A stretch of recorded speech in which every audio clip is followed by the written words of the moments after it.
Alright, what's going on, guys? Today we're going to be taking a look at how to install the OEM LED taillights on your 2013 Hyundai Elantra GT or 14 through 17 Elantra GT without the LED taillights from the factory. Now, these are the exact same taillights from the overseas Korean version and other versions that have the OEM LED taillights, but the 2013 fully loaded did not actually come with them, whereas the 14 and up did in the USA. So I'm going to be changing out the OEM taillights for these factory OEM LED ones, which are very nice looking and a lot better than these stock ones that came on the 13 and non-LED versions currently. Installation is really easy. All you guys have to do is pretty much plug and play. The only difference that I can tell so far is that the LED ones do not actually have a side marker light. They are just what looks like a reflector. But other than that, they are pretty much plug and play into the factory harness, and you're actually gaining two brake lights from this swap as well in the middle versions here. They do not light up in the what came on my car, the non-LED versions, but in these LED versions they actually do light up. So let's quit talking and let's get on to the install. Alright, so what you guys want to do first is open up the hatch and take out these two screws.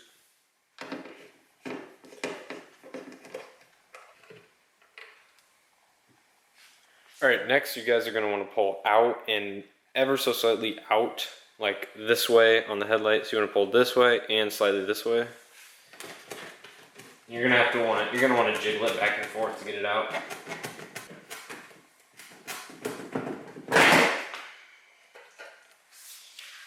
Now, it may take a good amount of force the first time, or sometimes it gets extra tight in there, but you'll get it eventually as long as you keep wiggling it back and forth. So what you guys want to do next is remove the bulbs on the back side just by twisting out the bulbs, and a whole socket comes out. Alright. Then you want to take the housing and set it aside because you'll no longer need it. Alright, once you see this would be a great opportunity to clean behind the housing with the microfiber rag.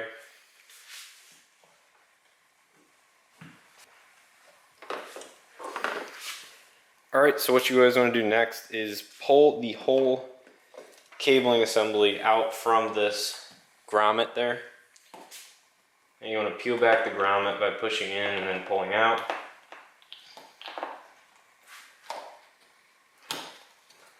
And you're going to just want to pull this wire out until you see this clip, and that's plenty far. You don't need to pull anymore. Then you're just going to want to undo this white tab, and the whole thing will come out. And you will not see this little bronze box here on your stock housings.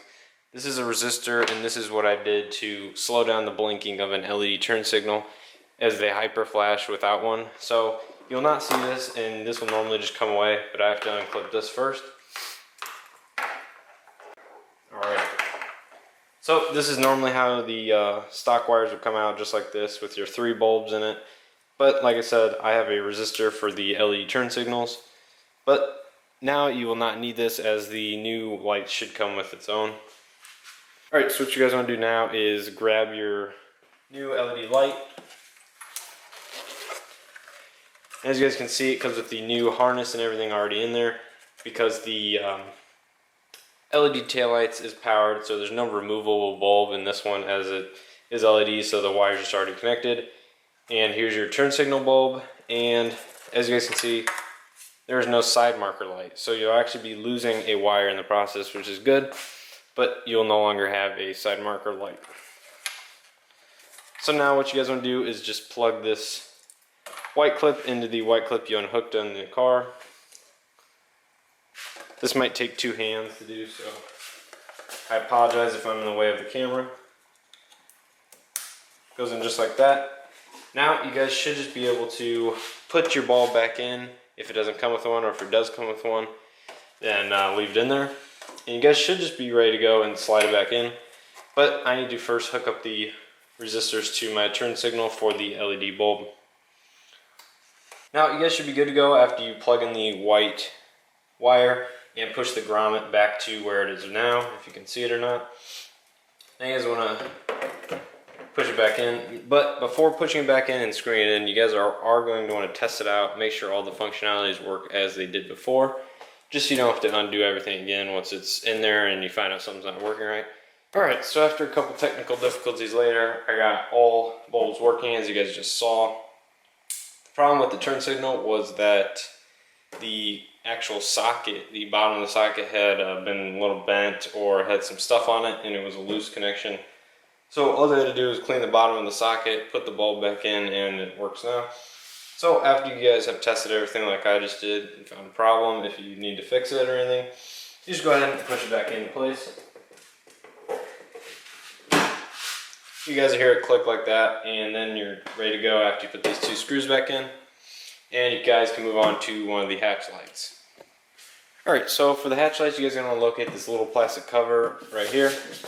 You guys might want to pry it with a screwdriver or a flathead. Just be careful when doing so, as you may scratch it or something like that. You guys can always put a rag in between the flathead and the little notch here. That sometimes will help.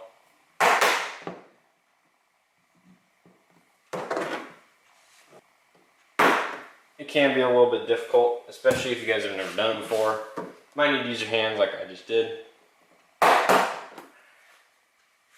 Now that's off, you guys are wanting to, first of all, take this white clip off, as that's the power.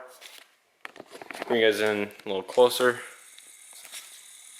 Next, you guys are going to undo these two little nuts right here with a 10mm socket. Make sure not to drop it down in here. Also, you guys want to use a wrench and take off these two studs right here. Now, once you have this white cap off, these two nuts and these two caps here, you should be able to pull straight out on the light and it should come out. But I've noticed that they're in there pretty tight, so you may have to wiggle it quite a bit to get it out and everything like that.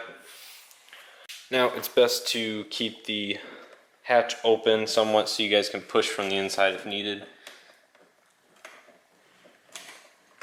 These things are in there pretty tight, so you're going to have to give it a good amount of force to kind of break it loose, if you will.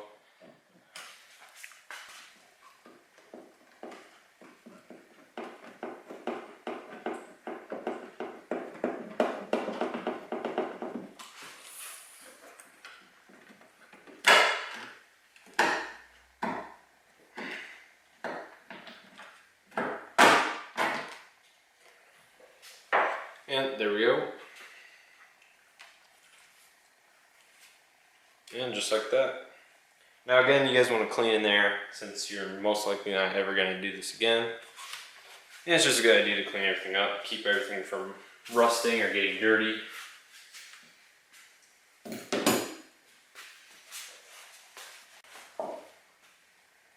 And that's how much dirt came out of there, so as you can see, very dirty.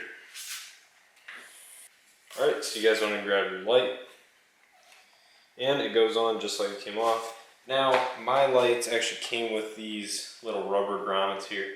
I'm going to go ahead and take them off and put them with the old light, since the one has them on there already.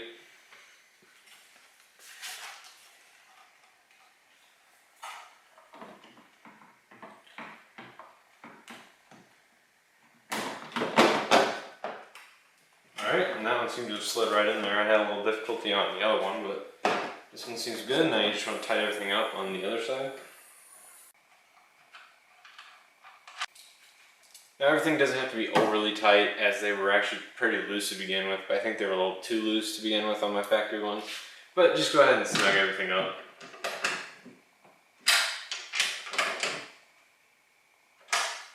Yeah, that seems pretty good. And then go ahead and replace your two caps.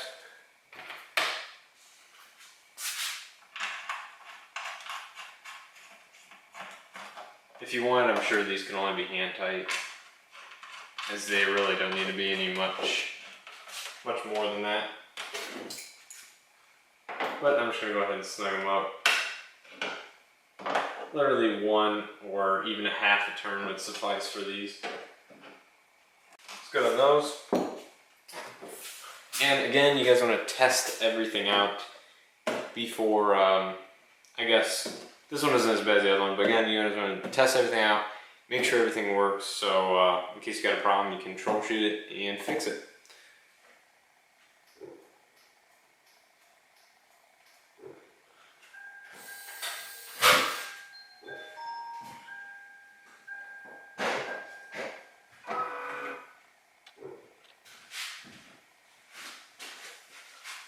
Alright, looks like we're good to go.